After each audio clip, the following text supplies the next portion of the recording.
This is the Classic Guitar Rock Daily Update. We'd like to say that, in our opinion, it is not suitable for children or for those of you who may have a nervous disposition. Exclusively on ESPN Plus, UFC 313, Saturday. Reigning light heavyweight champion Alex Pereira defends his title against #1 contender Magomed Ankalaev, and an explosive lightweight bout between Justin Gaethje and Rafael Fiziev. UFC 313, Saturday at 10 p.m. Eastern. Buy it on ESPNplus.com/PPV.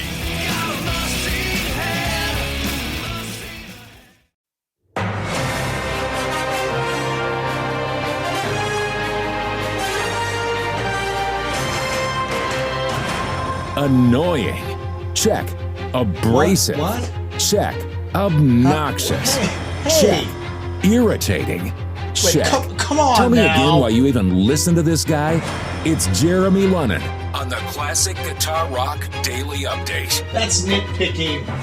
Hey, it's time to do this again. It's the Taco Tuesday edition of the Classic Guitar Rock Daily Update. I'm Jeremy, and glad to have you aboard. Thank you so much. Thank you so much for being here. You can always email me, classicguitarrock@mail.com.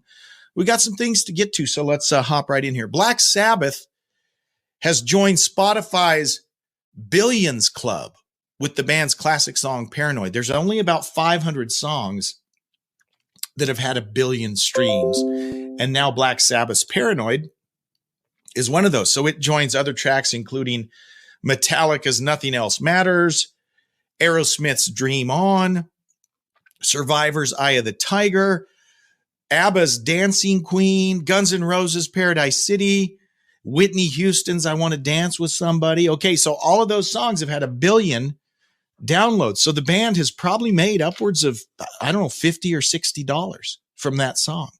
So congratulations to Sabbath for that milestone. Now, this is from the Dirty Laundry. The Dirty Laundry Goes On and On file.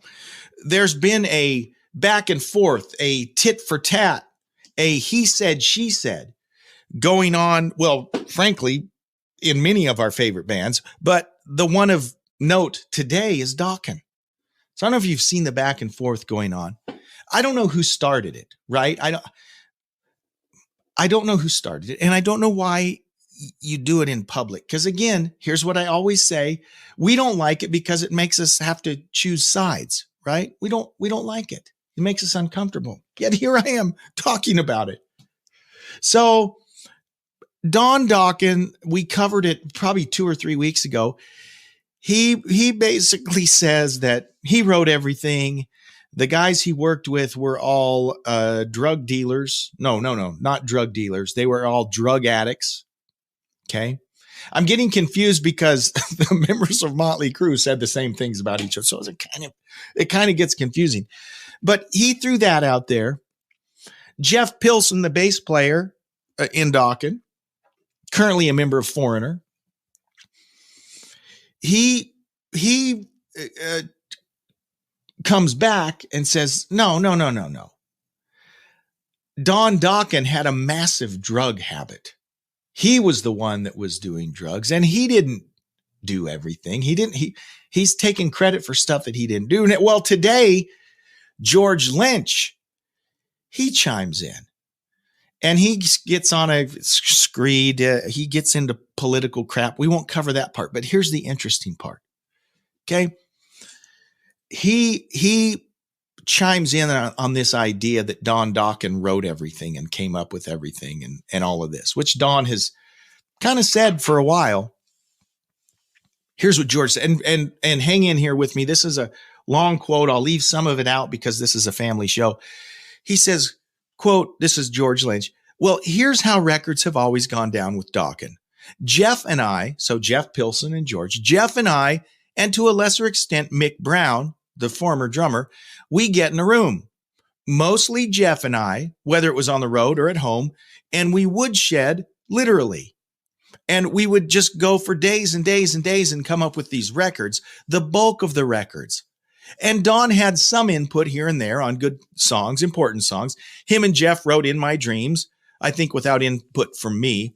Don had Alone Again. I don't know where he sourced that out from, but that was his song. But 90% of the material was Jeff and I. And on later records, Don would come in and do melodies and lyrics, sometimes on his own, sometimes with Jeff's help, sometimes with all of our help. But Tooth and Nail I was involved a lot with Tooth and Nail lyrically and melodically. I came up with most of those titles. I think if not all of them, and the lyrics. And then Jeff would sing. All these records that we did with Dokken, Jeff would sing all the guide vocals, most of them. And then we'd bring it in, and Don would just ghost what Jeff did. But what we did was raise the bar so high that Don really had to set up. He had vocal coaches, and we had a lot of people looking at us, and we had a lot on the line with the label and the management and the record deals and the public. So Don would step up with our help, and we would support him. We said, it's got to be this quality. And Jeff is a great singer. Jeff is a great singer, by the way. A way better singer than Don now. Maybe not back in the day, but Jeff can actually sing better than Don now. So Jeff would lay down the vocal, which was our guide vocal, and Don would go in and match it with Jeff's help. And that's how we got these records to be as good as they could be. As far as the performances and so forth, and so to go relitigate that and try to explain that some other way is absolutely ridiculous and untrue, but whatever. So his point is, no, Don didn't write everything and come up with everything. And listening to both Jeff and George, the opposite may be the case. I don't know. In a new interview with Japanese music critic and radio personality Masa Ito of TVK's Rock City, Rob Halford spoke about the fact that he and his bandmates sound rejuvenated, full of energy and passion on their upcoming album, Invincible Shield. This comes out the 8th. So what is that, Friday? Yeah. Invincible Shield comes out Friday. Guys, I got to tell you, how many, there's either been 3 or 4 singles released already, and they're all really good. So I am looking forward. I may be as excited about this album as I was about the Saxon album. And I'm still loving the new Saxon album, Hellfire and Damnation. Another plug. Go listen to that album today. This one has all the makings of being another great album. But he said they feel excited and rejuvenated. Quote, well, metal keeps you young. I think it's true. I think the metal feelings have such great rewards for your body and for your mind and for your soul and for your spirit. And it keeps you full of energy, keeps you full of enthusiasm, and keeps the fighting spirit alive and keeping the metal faith alive. I don't know what that means, but he says, I'm a lucky guy. I've been singing metal for over 50 years and the voice still is able to do the job. And I want to try and make it do. And yeah, I worked really hard on this album to give our fans the best possible vocal performance I could make. Metal. I don't know, you know this, but over the last couple of years, there have been some health challenges. I mean, we knew that Glenn Tipton, he has Parkinson's disease. He's very limited with what he can do with the band. He'll come out and play a song or two live. But if you remember, Richie Faulkner literally almost died on stage. And Richie's like 41. I mean, he's young. He had acute cardiac aortic dissection, which literally during a performance, he has this massive heart attack. And he finished.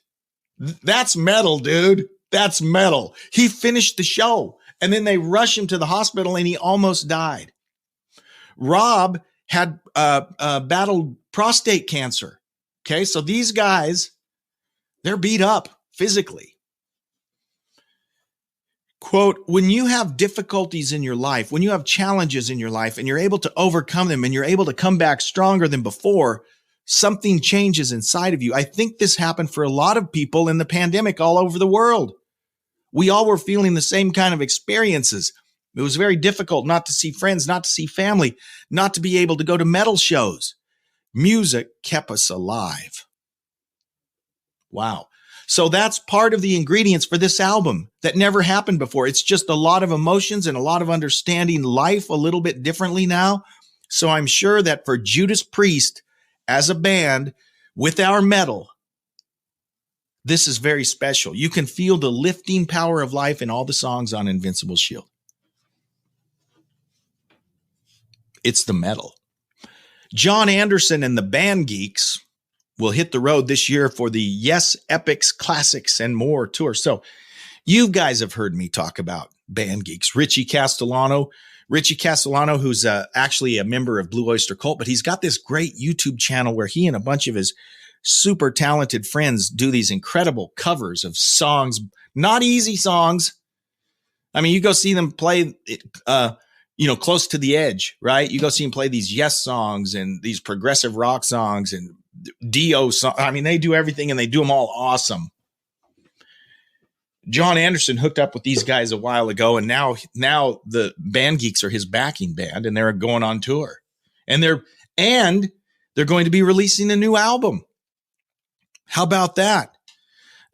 This tour will begin May 30th in New Brunswick, New Jersey, followed by stops in cities like Chicago, Boston, Nashville, Denver. They're going all over the place. Mostly Yes stuff, but they'll be doing some new stuff. And like I said, they're preparing to record an album. John Anderson with the Band Geeks. That'll be awesome. Everyone asks him, "Hey, John, would you ever get back together with the surviving members of Yes?" He says, "When I'm out there singing on my own, I still think I'm part of Yes. They still feel like my songs." So I think he is not opposed, excuse me, to the idea. Chris Squire's gone. Alan White is gone. So the classic Yes lineup is dwindling. So if they want to do something, hopefully it's sooner rather than later. Okay, let's end on a fiery note. Can we do that? Let's end on a fiery note. You know of my love for the Rock and Roll Hall of Fame. Oh, man. I don't even know where to start here. I don't know where to start here. By the way, Rock Dog 218 is checking in. He says, "I still don't understand why John Anderson isn't in Yes." You and me both, brother. You and me both. And Rock Dog, thank you so much for chiming in. So let's talk about the Rock and Roll Hall of Fame.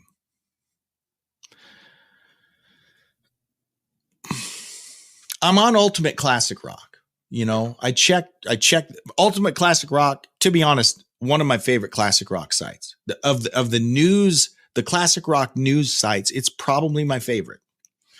But there's an opinion piece, and this guy is probably a really nice man.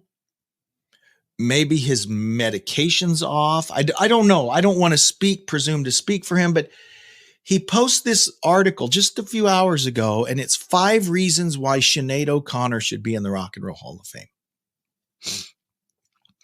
And this encompasses and he's not part of the Rock and Roll Hall of Fame. It's his opinion, right? Just that's all I've got is my opinion.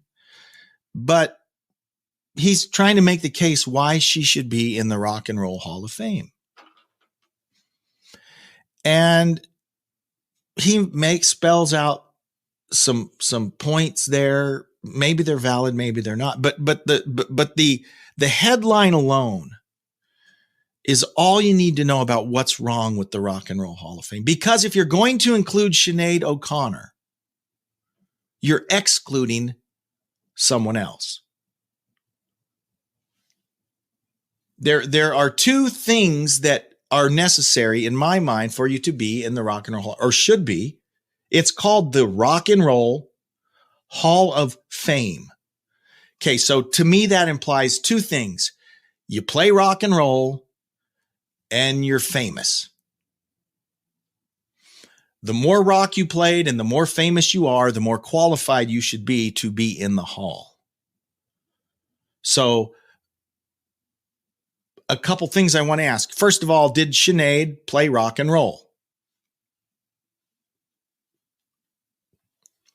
Someone mentioned one of her songs had some rap in it, so that would qualify it. Again, part of the problem. So that's my first question. Did Sinead play rock and roll? Okay. If she did, and I have my, I can only tell you one Sinead O'Connor song. So that leads me to my next point. Does she meet the fame qualification? I mean, many people know of her, maybe not from her music. It might be from her tearing up pictures of the Pope on Saturday Night Live, or it might be for her mental illness issues, or for whatever reason. Does she meet the bar of fame? Did she move the needle for enough people to qualify? This is not a rant against Sinead O'Connor, by the way. My personal thought is, no, she shouldn't be in the Rock and Roll Hall of Fame. But neither should Nina Simone or Tom Waits. Nothing against those artists. I mean, if I got nominated, yeah, I'd take Dolly Parton. Nothing. I love Dolly Parton. Should she be in the Rock and Roll Hall of Fame? Heck no. Right. But again, this has been the MO of the Rock and Roll Hall of Fame forever. Rock Dog says we've got to get Foreigner in this year. Frampton 2, Ozzy's a lock. Absolutely. I think all three will make it in. That's my personal opinion, Rock. If Foreigner doesn't go in, right? Can you imagine Sinead O'Connor going in and Foreigner not going in? I mean, literally, I mean, we've all known that the Rock Hall is a joke for 20 years, and it gets increasingly jokey. And that's just the way it's been. Tucker says may as well include Taylor Swift too. They should stay in their own genes. I think genres maybe what Tucker means, or genes. Maybe that works too. I don't. Thanks, Tucker. Good to see you. So yeah, the author, by the way, of this opinion piece is Michael Gallucci, and I don't mean to be beating up on him, but I kind of do. I mean, this is a guy that writes for a classic rock site, and he's making the case for Sinead O'Connor and I don't run the Rocket. They can put anyone in that they want, right? But I can also criticize it for being stupid, okay? And that is stupid. When Sinead O'Connor, if she makes it in, goes in before, and this is assuming Foreigner makes it in, right? If she goes in before Styx and before Kansas and before Boston and before REO Speedwagon and before, I don't think Grand Funk is in there. If she goes in before those legitimate, famous rock and roll bands, you know it's a complete joke. You know it's a complete joke. That's all you need to know. And we say this every single year. You know, when we see Missy Elliott go in or some rap act go in, and we don't see legit classic rock icons go in, that's all you need to know. It's a joke. I'd love to hear your thoughts on that. Shoot me an email, classicguitarrock@mail.com. That's classicguitarrock@mail.com. Love you guys. Thank you so much. We'll do it all again tomorrow. Live long and prosper. Bye-bye. What you just said is one of the most insanely idiotic things I have ever heard. Thanks for listening. You can email Jeremy at classicguitarrock@mail.com. Everyone in this room is now dumber for having listened to it. Tune in each weekday for the Classic Guitar Rock Daily Update.